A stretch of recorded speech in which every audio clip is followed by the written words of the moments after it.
30,35,000 కోట్ల రూపాయలు లెక్కలు తీసినాం.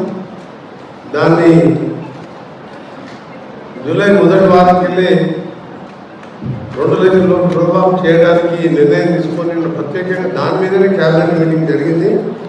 దాంతోపాటు రైతు భరోసా కూడా ఏ విధంగా చేయాలని చెప్పి 4 మంత్రులతో కమిటీ చేసి దాన్ని కూడా అందరికీ అందించే విధంగా చేసే కార్యక్రమంలో 2 విషయాల మీద క్యాబినెట్ మీటింగ్లో జరిగింది. 2 లక్షల రుణమాఫీ గతంలో ఎప్పుడు కూడా ఒకసారి జరగలేదు.